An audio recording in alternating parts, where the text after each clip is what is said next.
Ja, dinsdagmiddag, 4 uur. En dan weet je, tijd voor Gaat hij mee of zegt hij nee? Nummer 2.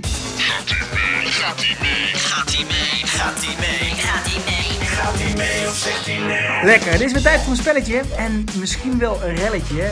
Gaat hij mee of zegt hij nee? Dat is eigenlijk heel simpel. Ik naar een feestje waar BN'ers zijn of een première met een rode loper. Ik heb een hoed op. En dan stel ik aan een bekende Nederlander een vraag die eigenlijk niet kan.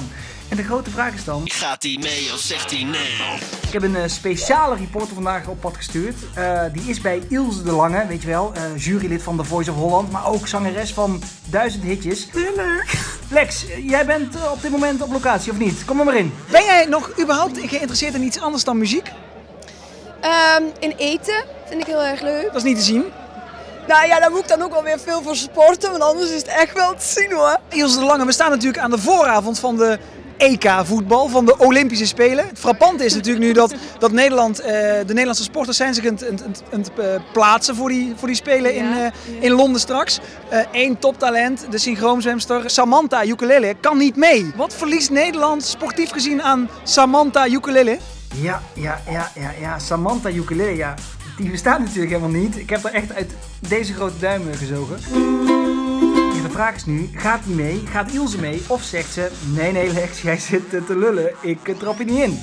Als je denkt dat Ilse eerlijk is en dat ze niet meelult, duimpje omhoog.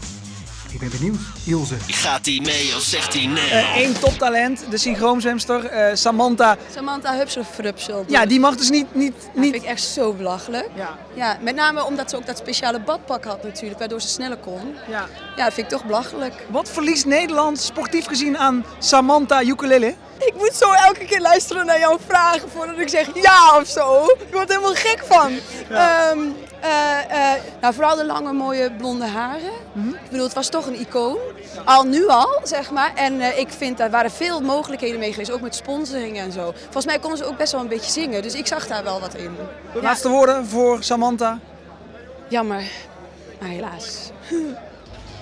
Ja, Ilse lult wel mee, maar volgens mij zit ze mij ook een beetje te fucken. Want ze had goed in de gaten dat dit gewoon onzin is. Dus ze lult mee. Dus als je een duimpje omhoog hebt, dan is het goed. Maar Ilse, nou, zij zit mij even hard te fucken als ik haar. Nou, vond je dit nou lachen? Dan kun je je abonneren. En dan mag je ook een duimpje omhoog geven. En volgende week gewoon weer een nieuwe opgave. Dinsdag, 4 uur.